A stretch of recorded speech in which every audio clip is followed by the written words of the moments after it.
Este es el programa La Historia y sus protagonistas, un espacio concebido para conversar sobre la historia de Santiago de Cuba. Hoy vamos a hablar sobre la herencia española de Santiago, una ciudad fundada en el verano de 1515 que tiene el nombre del apóstol Santiago.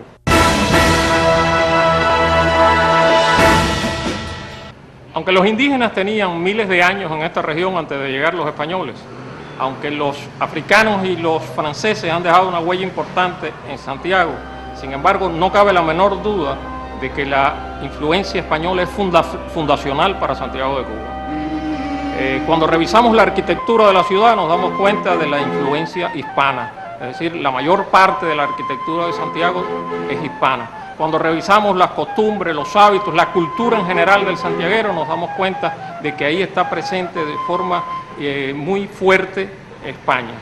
Y por supuesto, hablamos en castellano, es decir, nuestra lengua es la lengua heredada de España.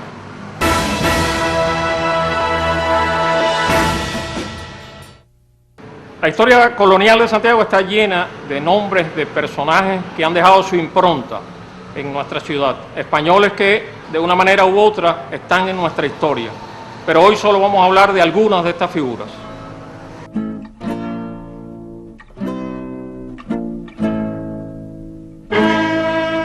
En primer lugar, habría que mencionar a Diego Velázquez de Cuéllar, fundador de la villa, quien murió en 1524 y pidió ser enterrado en la Catedral Santiaguera. Hernán Cortés, el primer alcalde de la ciudad, el cual partió en 1518 de la Bahía Santiaguera al frente de la expedición que conquistó el reino de Montezuma en México. Fray Juan de las Cabezas Altamirano, el obispo cuyo secuestro en 1608 inspiró al poeta canario Silvestre de Balboa su poema épico Espejo de Paciencia, el cual marca los orígenes de la literatura cubana.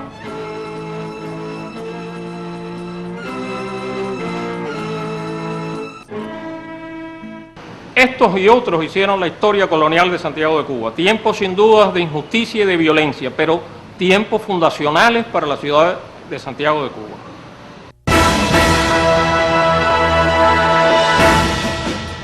Pudieran ustedes estar pensando que la empresa de conquista y colonización fue absolutamente masculina, es decir, que no vinieron mujeres de España en esta época. Sin embargo, no fue así.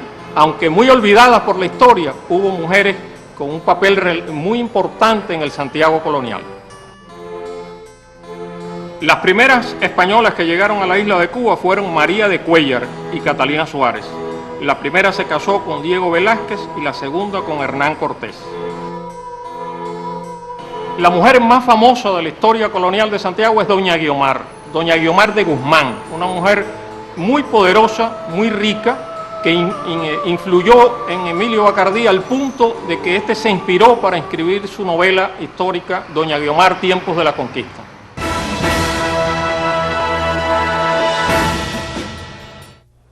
Sería prácticamente imposible hablar de la cultura santiaguera en el siglo XX sin mencionar el papel relevante que desempeñan los españoles y sus descendientes en nuestra ciudad. En primer lugar, deberíamos destacar el papel del GROP Catalunya. Es decir, los catalanes desarrollan en el GROP un trabajo estupendo. Pero también en el terreno de la salud habría que mencionar, sería imprescindible, sin dudas, mencionar la colonia española y el centro gallego.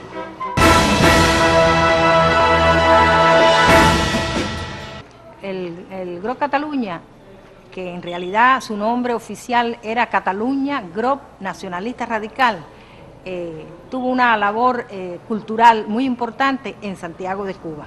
De hecho, ha sido la sociedad española con más rigor en el sentido de darle a Santiago de Cuba y a su comunidad catalana en ese momento actividades que se circunscribían fundamentalmente a los objetivos, porque fue creado el GROP en septiembre de 1907.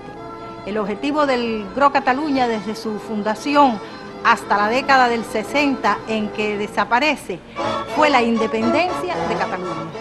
¿Y cómo podrían lograr en Cuba la independencia de Cataluña? Bueno, pues ahí se forma esta sociedad con ese objetivo, pero con una serie de secciones que son los que van a ayudar a cumplimentar ese objetivo soñado por los catalanes establecidos en Santiago de Cuba en el siglo XX. Ellos tuvieron una organización muy bien estructurada, con diferentes secciones que todas trabajaban al unísono para no perder el idioma, mantener la identidad y volcar entre los asociados catalanes y sus hijos la cultura catalana. Fue una sociedad muy abierta, puesto que no solo los catalanes eran miembros de ella, sino estuvo abierta a cuanto santiaguero estaba con intereses de amar a Cataluña y de luchar por su independencia. Y ahí es donde comienza el GRO Catalunya desde 1913 a trabajar en la cultura también de Santiago de Cuba. Ellos comenzaron en una sección artística con un coro y un grupo de teatro que amenizaba las actividades catalanas. Y pronto se dan cuenta de que tienen hijos catalanes y asociados que no lo son, que son cubanos, santiagueros. Y entonces dan una vuelta a esta característica artística que ellos tenían y comienzan a trabajar para los teatros de la ciudad con obras de teatro que ya no solo eran catalanas, habían obras de teatro de la literatura española y universal, y comenzaron también a trabajar la literatura cubana. O sea que ya empiezan a volcarse a partir de 1913 en la ciudad.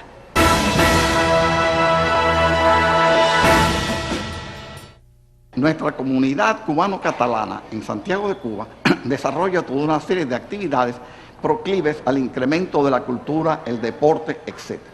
A estos efectos, todos los años, nuestra directiva elabora un plan de trabajo de actividades. Fundamentalmente dentro de este plan, que comprende de enero a diciembre, está la Jornada de la Cultura Cubano-Catalana. Esta jornada, a su vez, agrupa 5 actividades. Independientemente de eso, nosotros también hacemos actividades.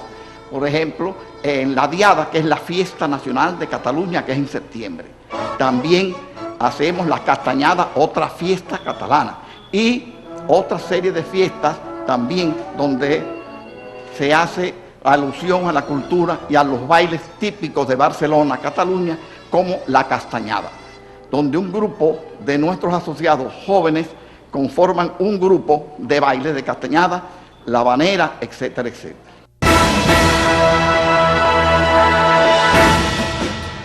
Muchas personas piensan que Santiago de Cuba es una de las ciudades que tiene una mayor influencia africana, y esto tal vez ha hecho popular la idea de que somos la capital del Caribe. Por supuesto, en todo esto hay elementos de verdad, pero nada de esto niega el hecho de que Santiago tiene una influencia hispana fundacional. Nada de esto niega de que la influencia de España es esencial en la definición de la ciudad, de la personalidad de Santiago y de la idiosincrasia de los santiagueros.